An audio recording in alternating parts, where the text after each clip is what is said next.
Yo, what's up guys? We're playing some twos games for today with Akko. We're actually pretty high up in twos now. Started grinding it a little bit recently and we got up to like 2100, getting like 100 points like a day or two. It's not that hard to gain points if you're just constantly playing it, but I don't really love playing twos that much. Probably why I don't usually appear too high up on the leaderboard. But when I do play it, we gain points pretty quick. And sorry I didn't record much of that. I was just trying to practice for the upcoming regional and make sure to figure out what car I want to use. I've been like experimenting with the Fennec, so you'll see some of that for today.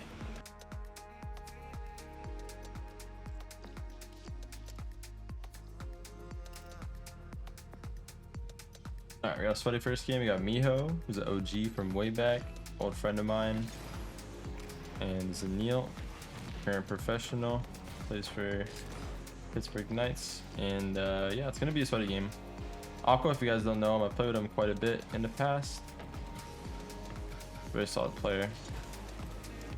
Mechanically very good, and one of those upcoming players that a lot of people are very excited about. It's just unlucky. All good. Did the squashy save, and got pretty fortunate inch out of it. Trying to get any kind of save on it, and it ended up working out pretty well for him. I'll have a free touch.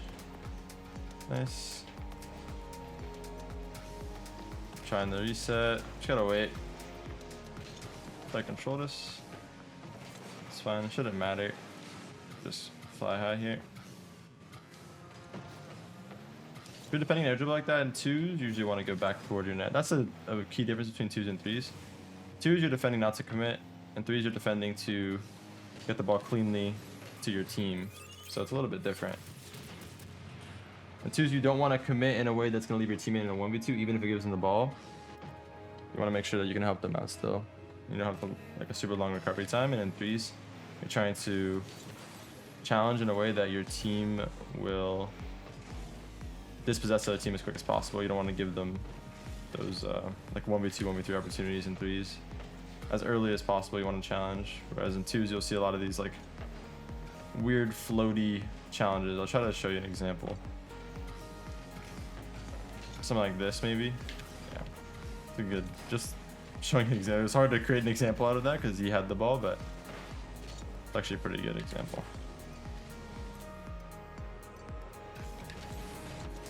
Should be enough. Yeah, nice. Wanted to threaten like a really good high shot and then take a low shot. So I wanted to pre-jump. None of them pre-jumped. But it was still enough to make them freak out a bit. Yeah, I don't know if I showed you guys good enough examples there, but if you're trying to challenge and rank up in twos, every pro plays a little bit different in twos, and that is because you can't hard commit anything. You got to make sure you're committing in a way that you can recover off of it every time. So I'm not gonna go here, even though it's really awkward. And in threes, I'd probably just honestly opt to just go for that ball. Let him touch it, doesn't really matter. I like the hit around this smart. Hit it around to the corner as well. Nice, good challenge from Miho. Here's a flip, I'm just gonna wait. If he flips one more time, doesn't really matter. We'll leave it for him.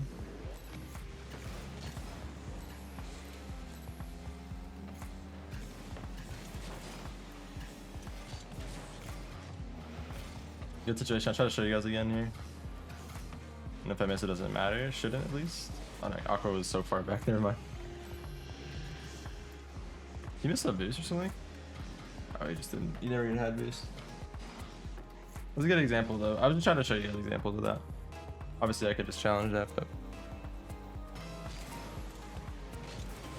that's what I would say happens the most into someone's air dribbling and someone just floats backward like that. And I did dispossess him, but I didn't have a teammate back in time, so it didn't really matter. Try. Nice. It's kind of interesting. I'm trying to like show you guys a defensive scenario, but I can't control what they're doing with the balls. And obviously this is the highest rank in the game, and these are both professional players, so it's like gonna be tough to show you guys an example every time with that something going wrong. But I still try my best too. I think it actually is very valuable. Can't really show you guys a good example of what a 3 challenge would look like. I'll try to do one maybe. This would be a pretty good shot if I can hit it as hard though. Good demo. 3 challenge is more just direct. So I would try to... I'll try to show you guys when they have the ball. I basically try to go for the ball as quick as possible, as early as possible, and cut it out. Force them to flick it as early as possible. And it's fine if I commit because I have 2 people behind me. That's the difference. You don't usually have 2 people behind you, and 2v2 you only have 1 person behind you maximum, right? So you never have that opportunity, obviously. So you want to play the challenge different because of that. You're just trying to hit it around them. Do free double. This for the corner double. Oh my god, good try. I hit it there. I'm gonna go now. Kind of a 3s challenge more so.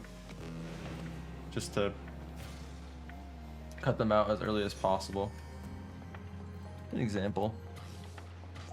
Hard to properly explain these things when I'm trying to just play out the match and like find examples for it, but that's something that is the biggest difference between 2s and 3s and what makes pros play completely different. Pros will play super grounded, super dribble heavy, super low 50 heavy, and very fake challengey in 2s, but then 3s is very just fast-paced ball chasey. Try to be as annoying as possible, stay on the ball as long as possible, because you have there's no threat at all if you're first man and you're just staying on the ball as long as possible, right? So it's a very different mode in that aspect, but it's still good to practice like some key aspects in terms of just trying to outplay people.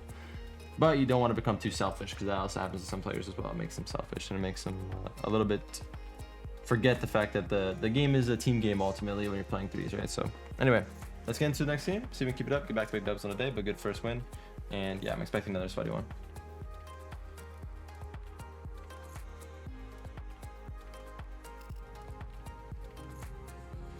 Alright, for last game, we got another sweaty one.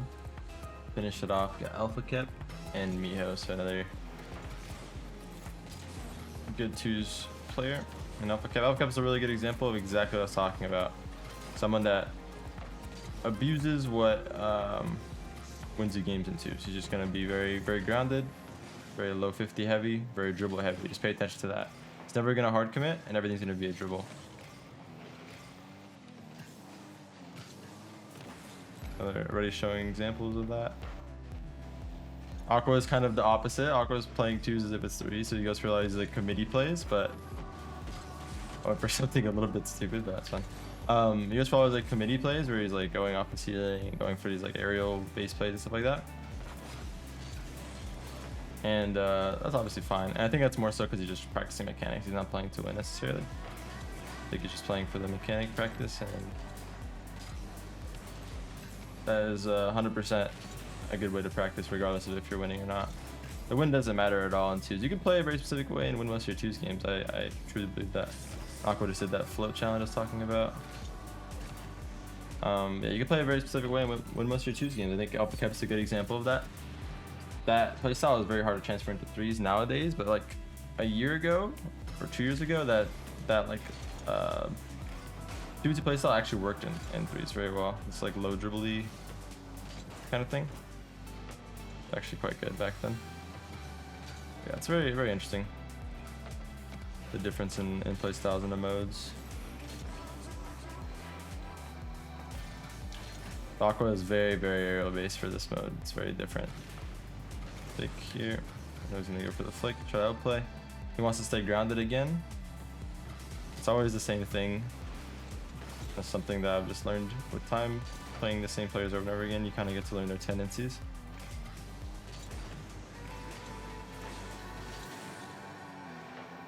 Just gonna fake this because someone's bumping. Hit a back wall to him.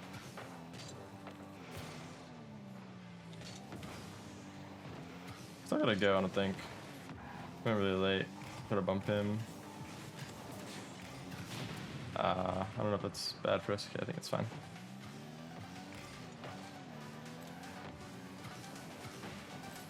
Oh jeez.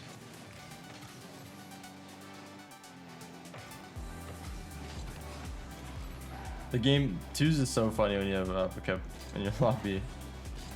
It's so interesting.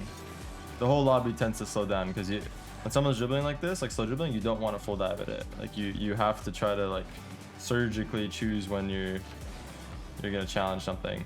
So it actually changes how everyone's gonna play the game, which is interesting. But you also know there's not gonna be much threat in terms of offense. Like, unless we mess up really badly, there's really not gonna be anything they can do to score, I think. Close down to Aqua. Nice. Well done, well done. See if he wants to fake it. Wow, that's so weird looking in terms of how he did the kickoff.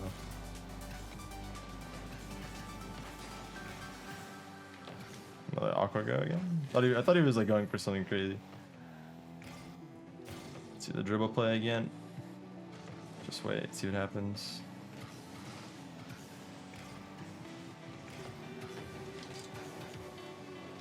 $50.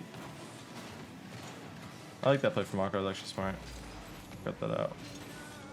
Let him rotate in. Save my full boost. Wait for a shot. Should be fine.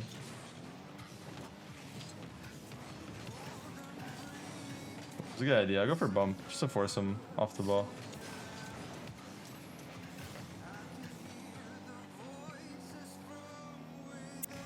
And he's going for a bump. Gonna be wide. But yeah, I mean, there's like really no threat. Because the only thing they're going for is a dribble catch every time. The only thing that'll go in is if we make like a really bad miss or like an overcommit, basically. So there is like there's a lot of counters to stuff like that in 2s. And 3s is actually a little bit harder to counter that. It makes because the whole team has to slow down. It makes everything a little bit disjointed. So very interesting. I actually like looking at the differences between the modes like that.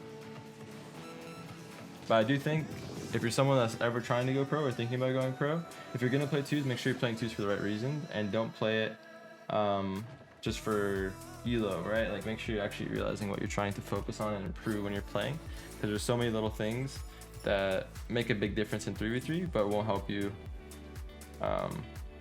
in 2s and vice versa, right? Make a big difference in 2s but won't help you in 3s. So make sure you're focused on the right things. But yeah, appreciate you guys. Thank you for all the support. I have a regional coming up.